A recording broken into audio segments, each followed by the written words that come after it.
Hello everyone, my name is Rodney and I'm so excited and I'm so happy that we are right back with yet another lesson in tech innovation. And we've been having a simple introduction to tech innovation, and we said before we even go further, we need to first identify our idea. What is that one thing that is going to inspire us to keep pushing? Okay, are we really excited about the problem we are solving, or we are just doing it to get some money? We're just doing it because it is a project, or we are just doing it to waste some time? So that's why we spent some time exploring problem identification, and I'm sure and happy that everyone who is at this stage has a problem. You also have your user persona. You also know who your users are. Those things are very, very important. If you don't know those things, or if you're not sure, please go back and look at some of those initial lessons a little bit more, because it is going to be hard for you to continue to these stages. You might continue, but you might not get the best out of this course. So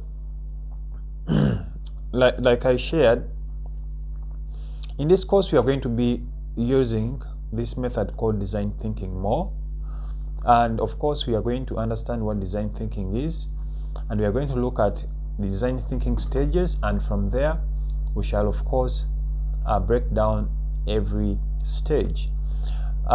In this lesson we are getting introduced to design thinking. This is an introduction, but from here we are going to look at the different design thinking stages and how to use it on the problem that we identified, or on the idea that we identified that we shall be using. Now, the question is, what is design thinking?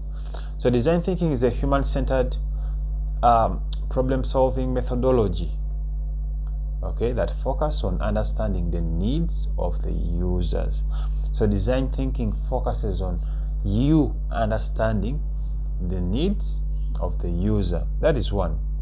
Redefining their problems. So you understand their needs and then you redefine their problems so that you can be sure of what you're solving, just as we shall see in the next lessons. And then creating innovative solutions. So design thinking is all about creating innovative solutions, but you cannot create these solutions if you didn't really understand your users.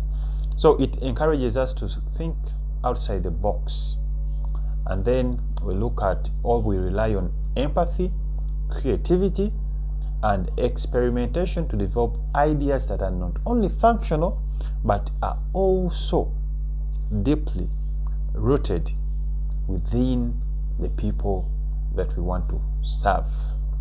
So design thinking is really great because it helps us to understand our users. After understanding our users, we really define really which problem are we solving and how are we solving it. Then from there we start to think outside the box, and then we bring all these new innovative ideas to life for our users. That is like the cycle of design thinking. And of course we shall be going through stage by stage, so that we can understand how to apply which stage to which. I also want to think about design thinking as this, just as I've tried to share with very many people. So in design thinking,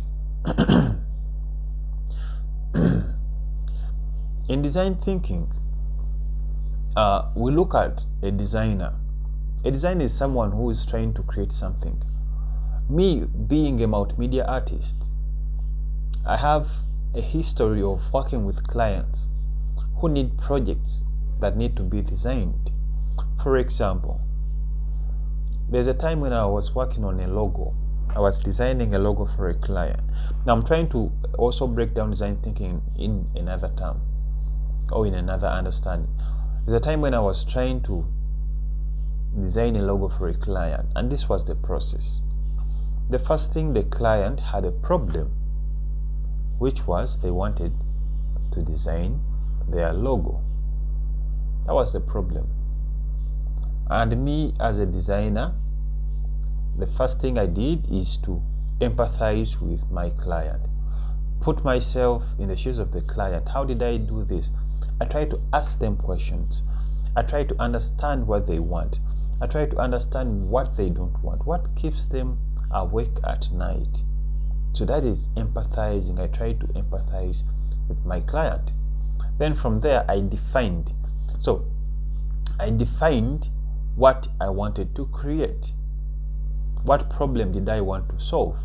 I wanted to create a logo that is eco-friendly and stands out from other competitors. Then from there, I had to brainstorm. Okay, I had to brainstorm different ideas of how I'll be able to bring this logo to life.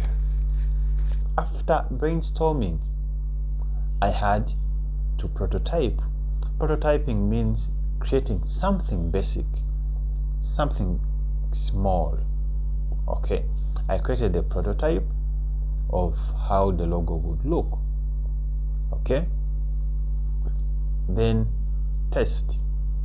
Testing means I sent my prototype or a sample to my client to test to see if they want it or not. And when they received this logo, they said, oh, it's good, but you can change this and this. You can change the color from red to orange. And when I received these suggestions, I was able to now create a final logo. In simple terms, that is design thinking.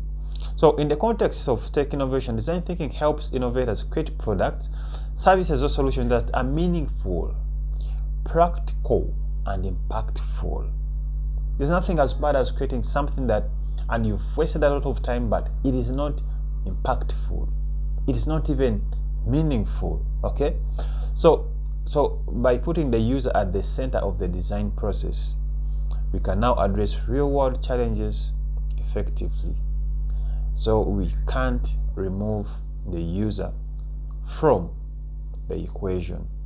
Everything rotates around our user, because at the end of the day, when you've created all these good technologies, all these good products, it is the user who is going to pay for it. So you have to really understand what they want, what are they interested in, and to be able to solve it for them.